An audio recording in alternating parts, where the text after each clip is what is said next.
My parents sold their house and gave the money to my spoiled brother, then stormed into my house. So I called the cops and cut them off, and now they are begging. Hey everyone! Before we jump into today's video, I need your help. We've noticed the channel is losing some traction, and subscribing is one of the best ways you can support us. It's quick, free, and it helps us keep bringing you awesome content. Your support means the world. Let's keep this channel growing together. Thanks so much. Now let's start the video. Hey Reddit! So this happened about 3 months ago, but I'm still getting blowback from family about it. Figured I'd share the whole mess here because, honestly, I need to vent and get some outside perspective on whether I'm being unreasonable or if my family is just completely insane. I've, 38 male, been married to my wife Kayla for 6 years. She's an architect, super smart, makes good money. I run a custom furniture business that I built from absolutely nothing. I own 2 houses. The one we live in is nice. Nothing crazy expensive but comfortable. The second house I bought as an investment property about 3 years ago. It's a smaller place, and I rent it out to this young couple, Max and Jenny. They pay on time, never cause problems. Perfect tenants, basically. Now here's where my family comes in. My parents had 2 kids, me and my younger brother Elias, 35 male. And I swear to God, this guy has never worked a real job in his entire adult life. I'm not exaggerating. Since graduating college, which my parents paid for, obviously, he's been bouncing between these ridiculous business ventures that always end up costing my parents money. Meanwhile, me? Did I get family money when I wanted to start my business? Hell no. My dad actually told me it was too risky, and I should focus on getting a stable job with benefits. But when Elias announced he was an entrepreneur, suddenly it was all about supporting his vision and believing in his potential. Fast forward to now. Elias is engaged to this woman Daphne who is, let's just say she has expensive taste and zero understanding of where money comes from. This girl is always wearing new clothes, always traveling somewhere, always talking about their luxury lifestyle. On what income, you ask? Great question. As far as I can tell, Elias is currently between ventures again, which means he's living off my parents' generosity while he explores new opportunities. Daphne doesn't work either, because she's focusing on wedding planning and building her brand. Her brand being posting selfies and makeup tutorials to her 847 Instagram followers. Here's where things went downhill. 3 months ago, my parents called me up all excited. They'd decided to sell the family house. This is the house they've owned for 30 years, bought when my dad first got his job at the power company. Nice place, good neighborhood, probably worth around $450,000 in today's market. I figured they were finally ready to downsize. Maybe move to one of those 55-plus communities. Get something easier to maintain now that they're in their late 60s. Made sense to me. So I'm on the phone with my mom, and she's going on about how they got such a good price and how excited they are about this new chapter in their lives. I'm happy for them, you know? They worked hard their whole lives, they deserve to enjoy retirement. Then she drops it on me. We gave all the money to Elias for his wedding gift. I'm sitting there thinking I must have misheard her. You gave him what now? All of it. $450,000. He found this beautiful penthouse downtown, and we wanted to help him start his new life with Daphne. I'm doing math in my head. If the penthouse cost more than $450,000, and they gave him everything from the house sale, where exactly did my parents plan to live? Turns out Elias found this $1.2 million penthouse in the trendy part of downtown. One of those glass tower places with a concierge and everything. My parents gave him their entire life savings as a down payment, and he was going to finance the rest. On what income? Still a great question that nobody seemed to be asking. What about your retirement? I asked my mom. Oh, we have it all figured out, she said cheerfully. We're moving into your rental house. Just like that. Not, would you consider, or could we talk about? Or even, do you think that might be possible? Jens, just a straight-up announcement that they were taking over my investment property. I asked if they'd discussed this with my tenants. Apparently that wasn't necessary because I could just tell Max and Jenny to leave. You know, break a legal lease and screw over 2 people who've never done anything wrong because my parents needed somewhere to live after giving away their house money. The entitlement was breathtaking. They'd made this massive financial decision without consulting anyone, given away their security to fund my brother's luxury lifestyle, and then just assumed I'd solve their housing problem by destroying my rental income. When I told them that wasn't happening, my dad's voice got real cold real fast. We raised you, Joshua. This is what family does for each other. Right. Family. The same family that paid for Elias's college, but not mine. The same family that funded his failed businesses while telling me to be more realistic about my goals. The same family that just handed him $500,000 while expecting me to provide free housing. I told them I'd call them back and hung up the phone. Kayla was standing in the kitchen doorway. She'd heard enough of the conversation to know what was happening. "Please tell me you're not actually considering this," she said. Not for a second. But I knew this was just the beginning. My parents don't take no for an answer, especially when they think they're entitled to something. And they clearly thought they were entitled to my rental property. I had no idea how ugly this was about to get. I'm at the workshop last Tuesday when my phone starts blowing up. Max was calling. I almost don't answer because I'm trying to concentrate, but something made me pick up.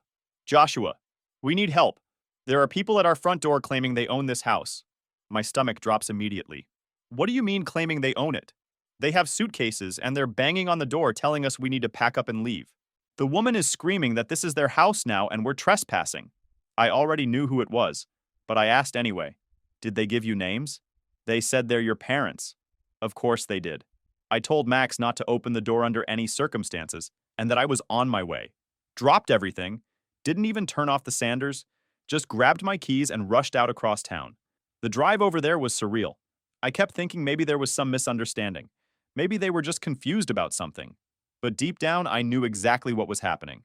My parents had decided that since I wouldn't voluntarily hand over my rental property, they'd just take it. I pull up to the house, and sure enough, there's my mom and dad on the front porch with 2 big suitcases and a bunch of shopping bags. My mom is pounding on the door with her fist while my dad stands there looking all authoritative, like he's the landlord showing up to collect rent. "This is ridiculous," my mom is yelling. "We know you're in there. Open this door right now." I can see Max and Jenny's curtains twitching. They're probably scared out of their minds, but they're smart enough not to answer. My parents see me coming, and my mom immediately switches from angry to relieved. "Joshua, thank goodness you're here. These people won't leave?" "Mom, what are you doing?" "We're moving in. We told you we needed somewhere to live." "And I told you that wasn't happening." My dad steps forward with that stern expression he used to give me when I was a kid. "Son, we've been staying at the Extended Stay America for 2 weeks waiting for you to handle this situation. 2 weeks in a hotel. Instead of, I don't know, looking for an apartment or calling a realtor or doing literally anything responsible adults do when they need housing. You've been staying at a hotel because you chose to sell your house and give the money away," I said. "That's not my problem to solve. We're your parents. And they're my tenants. With a legal lease." That's when my mom completely lost it. Started screaming about how ungrateful I was, how they sacrificed everything for their children, how a good son would take care of his parents. The whole neighborhood could hear her. My dad tried a different approach. "Look, we already gave our notice at the hotel. Our checkout is today. We have nowhere else to go." Notice how that was supposed to be my emergency? They'd painted themselves into a corner and expected me to solve it by screwing over 2 innocent people. Max cracked the door open just enough to stick his head out. "Is everything okay? Should we call someone?" "Everything's fine," I told him. "My parents are leaving." "We are not leaving," my mom shrieked. "This is family property." That's when I lost my patience. "This is my property.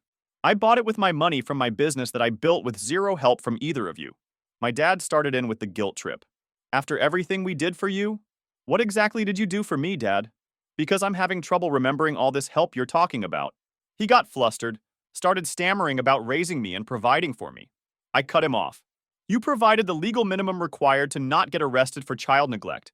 Meanwhile, you're currently funding Elias's penthouse lifestyle while demanding I give you free housing." My mom was crying now, doing that thing where she makes herself the victim. "Where are we supposed to go?" "Literally anywhere that isn't my rental property." The whole thing was insane. They'd created this problem themselves, ignored every reasonable solution, and were now trying to force me to fix it by destroying my business relationship with good tenants. Max spoke up again. "Should I call the police?" My parents both whipped around to stare at him, like he'd suggested calling in an airstrike. "You wouldn't dare involve the police in a family matter," my dad said. "He absolutely would," I replied. "And so would I. You're trespassing." That's when it got really ugly. My mom started screaming about how I was choosing strangers over family, how she was ashamed to have raised such a selfish son, how my dead grandmother would be rolling in her grave. My dad went for the throat. "Your brother would never treat us like this." "You're right. My brother would take your money and let you live in your car, At least I'm being honest about saying no. I turned to Max. If they're not off this property in 5 minutes, call 911. This isn't over, my dad said as he grabbed one of the suitcases. They loaded their stuff back into their car, my mom crying the whole time about what a horrible son I was. The last thing I heard before they drove off was my dad yelling that I'd regret this. After they left, I apologized to Marks and Jenny for the drama. Turns out they'd been hiding in their bedroom for 20 minutes before I showed up, genuinely scared these crazy people were going to break down the door. I gave them my direct cell number and told them to call me immediately if my parents showed up again. Also told them I'd understand if they wanted to break their lease early after this harassment. But I knew my parents weren't done. People who think they're entitled to your property don't just give up because you said no once. They escalate. I just didn't realize how far they were willing to go. The next day, my phone started ringing. And I mean constantly. Like every hour on the hour, different numbers, different relatives, all with the same basic message. I'm a terrible son who's abandoning his parents. First call was from my Aunt Susan at 7 a.m. I'm barely awake, coffee hasn't even finished brewing, and she's laying into me about family values and respect for elders. Apparently, my parents had called her crying about how their ungrateful son left them homeless. Joshua, how could you do this to them? They're your parents. I tried explaining the situation, but she cut me off. I don't want to hear excuses. Figure out a way to help them. Then she hung up on me. An hour later, my cousin Noah called. Haven't talked to this guy in probably 3 years, but suddenly he's very concerned about my character. Same script. How could I abandon family? What kind of person chooses money over parents? Blah, blah, blah. They raised you, man. You owe them. They raised my brother, too. And he's the one with their money. I said. That's different. How is it different? Click. Another hang-up. This pattern continued all day. By noon, I'd gotten 8 phone calls and probably 15 text messages. The texts were the worst part. Long guilt trips about family loyalty, how my parents sacrificed everything for their kids, how I'm breaking their hearts. My phone kept buzzing every few minutes with another message from another relative who'd apparently been recruited for this campaign. Here's what really got me. Not one of these people asked for my side of the story. Not one of them said, "Hey, what's actually happening here?" They all just accepted my parents' version of events and decided I was the villain. My cousin Phoebe sent me this long Facebook message about how my parents were living like refugees in a hotel, and how could I sleep at night knowing they were suffering? Living like refugees, because they chose to sell their house and give the money away.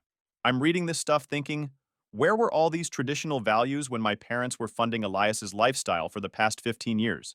Where was the family concern when I was working 3 jobs to pay for college? But here's the thing that really pissed me off. Not one of these righteous family members offered to help my parents themselves. They all had very strong opinions about what I should do, but somehow none of them had spare bedrooms or guest houses. When I pointed this out to my Aunt Susan during her second call of the day, she got all flustered. Well, we don't have the space you have. I don't have space either. That's why I rent it to people. You have more money. There it was. The real reason. Because I'd busted my back and built a successful business, I was obligated to solve everyone else's problems. Because I'd been responsible with my finances, I should subsidize everyone else's bad decisions. By Wednesday, I'd had enough. I sat down that night and wrote the most comprehensive email of my life. Took me about 2 hours to get it exactly right. I wanted to be clear, factual, and impossible to misinterpret. Subject line: setting the record straight, the full story. I started with the timeline. Parents sell house for $450,000. Parents give all money to Elias for penthouse down payment. Parents announce they're moving into my rental property without asking. I say no and offer to help them find appropriate housing. They refuse and demand I evict my legal tenants. Then I attach documentation, screenshots of text messages, photos of the lease agreement, even pulled up property records showing when I bought the house and how much I paid. I wanted everyone to see exactly what they were asking me to do. The email was probably 2,000 words long. I went through everything, point by point, but the best part was the end. I listed every person who had called or texted me about family duty and obligation. Then I wrote, since everyone is so concerned about my parents' housing situation, I'm sure one of you will be happy to provide them with a place to stay. After all, family helps family, right? Please let me know your move-in date for mom and dad so I can give them your address. Hit send at 11 p.m. on Wednesday night to 30 people. My phone was silent Thursday morning. First time in 3 days I wasn't woken up by angry relatives. Around noon, I started getting responses. They fell into three categories: people who suddenly remembered they didn't really have space after all, people who went radio silent completely, people who doubled down and got even nastier. Uncle Bob was in category 3. Sent me this long reply about how I was destroying the family and turning my back on the people who made me who I am. Really dramatic stuff about dishonoring my ancestors and breaking the bonds of blood. I replied with one sentence: "What's your move-in date?" He never responded. The family Facebook group went completely silent. All those posts about duty and respect just disappeared. Funny how that works. By Friday, the phone calls had stopped. Either people realized they'd been fed bullshit, or they figured out I wasn't backing down. Either way, the harassment campaign ended as quickly as it started. But I wasn't done yet. I had one more call to make. Called Elias directly Friday afternoon. He picked up on the first ring like he'd been waiting for it. "Josh, what the hell did you send to everyone?" "The truth." "You got a problem with that?" "You're making the whole family look bad." We went back and forth for about 10 minutes. He tried every angle: how mom and dad needed help, how I was being selfish, how family should stick together. All the same bullshit I'd been hearing all week. Finally, I cut to the point. "You've got their money, Elias. You figure out their housing." I hung up and waited to see what would happen next. Didn't have to wait long. The first sign something was wrong came from my cousin Maria. She's basically the only family member who stayed neutral during the whole mess, probably because she's got her own shit to deal with and doesn't have time for drama. She texted me one random Tuesday afternoon. "Hey, did you know Elias is having problems with his penthouse purchase?" I hadn't heard anything, but it didn't surprise me. Financing a $1.2 million place when you've never had a steady job tends to be complicated. "What kind of problems?" I texted back. "Bank is asking for employment verification and income statements." Apparently that's harder to provide than he thought. No shit, Sherlock. Turns out banks actually want to see proof you can pay back massive loans. Revolutionary concept. Maria didn't have all the details, but over the next few weeks the story started coming together through the family grapevine. The bank had initially pre-approved Elias based on my parents' down payment and some bullshit projections about his consulting business. But when it came time for final approval, they wanted actual documentation. Pay stubs, tax returns, bank statements, all that boring paperwork that proves you're not just some deadbeat looking to live beyond your means. Problem is, Elias didn't have any of that stuff because he doesn't actually make any money. His consulting business was basically him calling himself an entrepreneur and occasionally meeting people for coffee to discuss opportunities. No clients, no contracts, no revenue. Just a website he'd paid someone to build and some business cards. The bank laughed him out of the office. Without the loan, he couldn't buy the penthouse. Without buying the penthouse, he couldn't get his deposit back. And that deposit? It was a big chunk of my parents' house money. But wait, it gets better. See, Elias and Daphne had been planning this massive wedding. We're talking 200 plus guests, fancy venue, open bar, the whole production. Because when you're living off your parents' retirement fund, why not go all out, right? The wedding venue wanted final payment 2 weeks before the ceremony. Elias called my parents asking them to cover it since they'd already invested so much in his future. My parents had to explain that they'd given him literally everything and were currently living in a one-bedroom apartment they could barely afford. So Elias started reaching out to family members for loans. I put that in quotes because we all knew he wasn't planning to pay anyone back. "Hey, I'm just short on the wedding venue payment. Could you help me out? It's just temporary until my business picks up." I got a text from him too. "Josh, I know we've had our differences, but I could really use your help with the venue payment. It's only $15,000.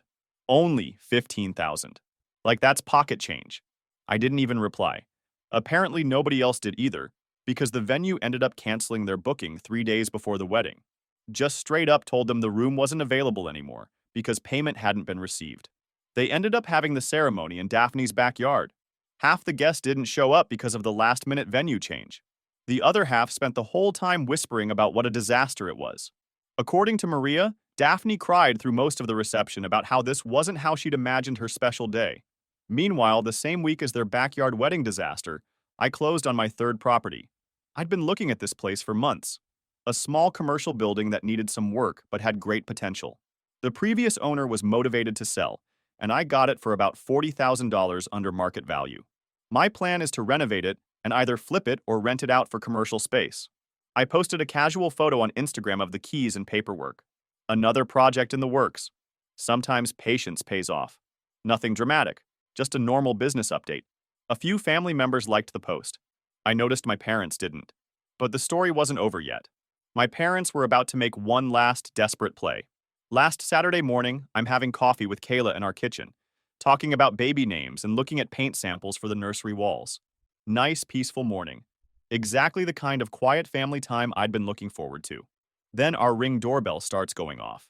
I look at my phone and see my parents standing on our front porch, both of them dressed up nice. My mom holding a bouquet of flowers and what looks like a grocery bag. My dad's got this weird forced smile like he's trying to sell me something. They're talking directly to the camera like it's a video call. "Joshua, we know you're home," my mom says in this overly sweet voice. "We can see your car in the driveway." I look at Kayla. She's already shaking her head. "We brought groceries to cook for you," my dad chimes in, holding up the bag. "Your mother wants to make that pot roast you used to love." The manipulation was incredible. They'd shown up uninvited to my house with props designed to make me feel guilty. Flowers and food, like this was some normal family visit instead of another attempt to bulldoze my boundaries. "We've been thinking about everything that happened," my mom continues to the camera.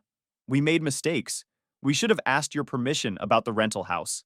Too little, too late. About 8 months, too late." I'm watching this whole performance on my phone while sitting 20 feet away from them.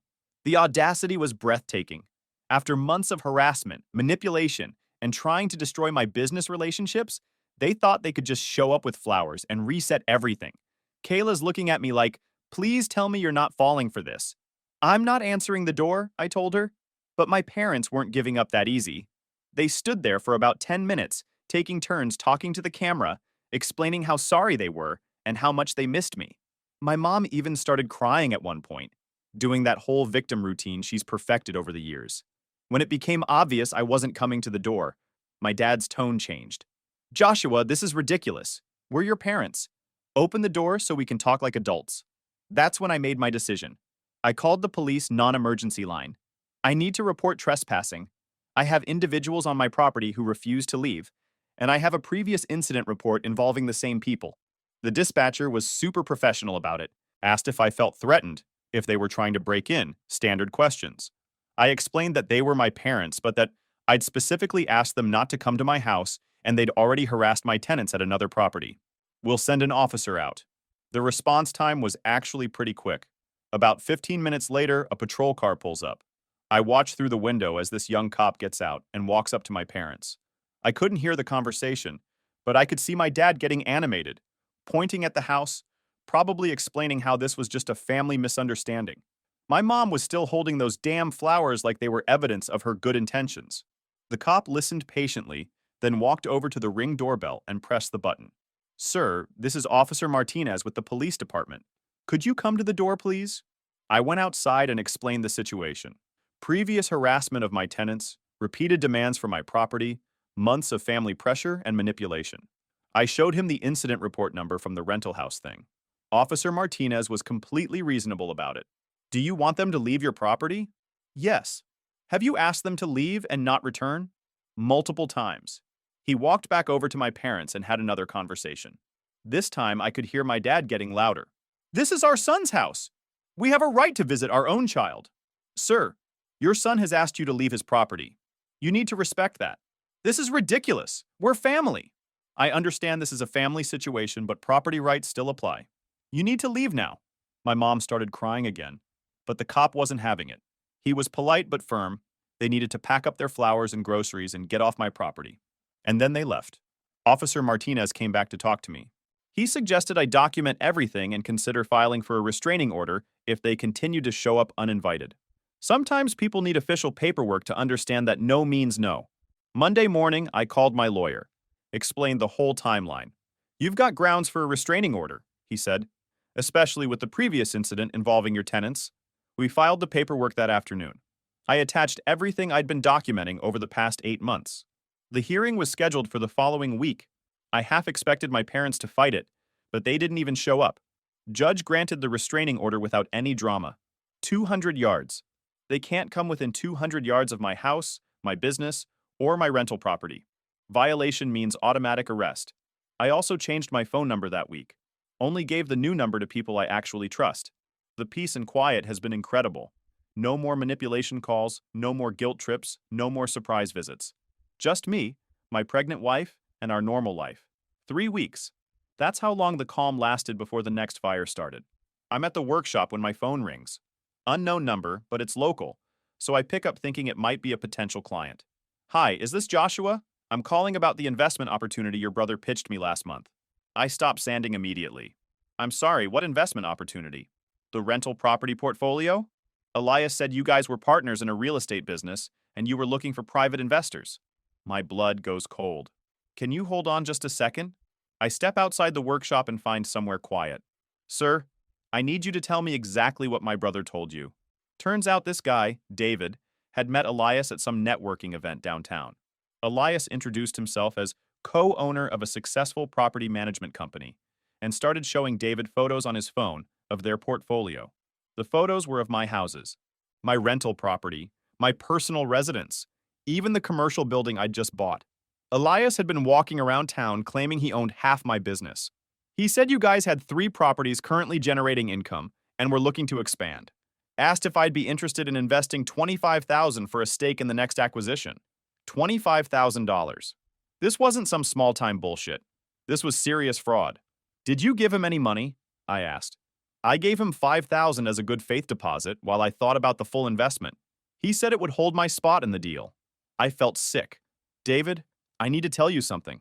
I don't have a business partner. I own those properties myself, and my brother has never invested a dime in anything I do. Long silence on the other end. Are you saying he scammed me? That's exactly what I'm saying, and you're probably not the only one. I got David's contact information and told him I'd call him back. Then I did something I probably should have done months ago. I Googled my brother's name along with my business name. The results made me want to punch a wall. There were business networking profiles where Elias listed himself as co-founder of my company, a LinkedIn page claiming he was partner and investment coordinator for my real estate business. Even a Facebook business page he'd created using my company name with himself, listed as the primary contact. This piece of shit had been impersonating me for months. I started making calls. First to my lawyer, then to David, to get more details about exactly what Elias had told him and what documentation he might have. David sent me screenshots of text conversations. He'd even sent David a fake contract with letterhead that looked suspiciously similar to my actual business documents. But the worst part? He'd been using my reputation to legitimize his scams, telling people they could verify the success of the business by driving by the properties or looking up the ownership records. Because the properties were real. They were just mine, not his. My lawyer's advice was simple. Document everything and call the police. This is identity theft and fraud, not family drama. That night, I sat down with Kayla and showed her everything I'd found. This is beyond family bullshit now, I told her. He's literally stealing my identity to con people out of money. Friday morning, I called the police and filed a fraud report, brought all the documentation, David's screenshots, the fake business profiles, everything. The detective assigned to the case was actually pretty interested once he saw the scope of what Elias had been doing. We see a lot of family financial disputes, Detective Rodriguez told me, but this goes way beyond that. Your brother's been running an active con using your identity and assets. They opened an investigation immediately, but I wasn't done yet. I had a better idea. I called David back and proposed something. What if we set up a meeting with Elias? Let him think you're ready to make the full investment, and I'll show up as a surprise. We arranged to meet at a coffee shop downtown. David texted Elias saying he was ready to move forward with the $25,000 investment and wanted to finalize the paperwork. Elias agreed immediately, probably because he was desperate for money. I showed up early and sat at a corner table where I could see everything but wouldn't be immediately visible to Elias when he walked in. Elias arrived right on time, carrying a folder that probably contained more fake documents. David played it perfectly. So tell me more about how the partnership works with your brother. Oh, Joshua handles the day-to-day property management, but I'm the one who handles investor relations and new acquisitions, Elias said smoothly. We've got a great system worked out. And he's okay with bringing in outside investors? Are you kidding? It was his idea. He's always saying we need more capital to expand faster. I almost laughed out loud. This guy was doubling down on the lies even when he was about to get caught. Actually, David said, I'd love to meet Joshua and hear his perspective directly. Elias got a little nervous. He's pretty busy with the properties, but maybe we can arrange something down the road. How about right now? That's when I stood up and walked over to their table. The look on Elias's face was priceless. Pure panic, like he'd just seen a ghost. His mouth actually fell open. Hey, partner, I said, sitting down next to David. David here was just telling me about this investment opportunity you've been discussing. Elias started stammering. Josh, I can explain. Please do. I'm really curious to hear about our business partnership that I somehow forgot about. David was recording the whole thing on his phone. We'd agreed beforehand that he'd document everything for the police report. I was just, I mean, I thought maybe we could. Elias couldn't even form complete sentences. You thought you could steal my identity and defraud people using my properties as collateral? I said calmly. Is that what you thought? The coffee shop was pretty quiet, but our conversation was starting to draw attention from other customers. Elias looked around nervously, probably realizing how fucked he was.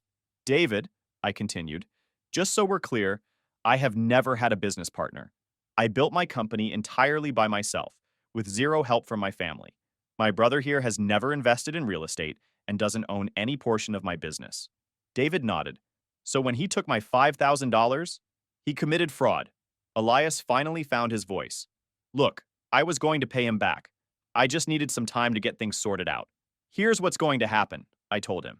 You're going to give David his money back immediately. You're going to take down all those fake business profiles. And you're going to pray that the police go easy on you when I file charges Monday morning. You wouldn't call the cops on your own brother. Wrong thing to say. Watch me, I replied, pulling out my phone. Actually, let's call them right now. Elias panicked, started begging me not to involve the police, promising he'd make everything right, claiming it was all a misunderstanding. The same bullshit excuses he'd been using his whole life. But I was done enabling him. I called 911 right there in the coffee shop. I need to report a fraud in progress. The suspect is here with me now. 20 minutes later, 2 patrol officers showed up. I explained the situation and showed them the evidence. They arrested Elias on the spot for fraud and identity theft. The last thing he said as they put him in the patrol car was, Mom and Dad are going to hear about this. Good, I told him. Maybe they'll finally understand what kind of person they've been enabling all these years. David got his $5,000 back eventually. Turned out Elias still had most of it in his checking account. But the criminal charges stuck. My brother ended up pleading guilty to avoid jail time, but he got 2 years probation and had to pay restitution to his other victims. Because David wasn't the only one. The investigation uncovered at least 6 other people Elias had scammed for smaller amounts. Total damage was almost $40,000. When my parents found out about the arrest, they went nuclear. Not at Elias for being a criminal, at me for destroying the family. 6 months later, Elias and Daphne got divorced. She moved back to her home state and took his last name off her social media. Last I heard, he was working at a call center and living in a studio apartment across town. The crazy thing is, how much better my life got once I cut off all the toxic family drama. My business is thriving. Kayla's pregnancy is going smoothly. Sometimes you have to choose between keeping the peace and keeping your sanity. I chose sanity, and I've never been happier.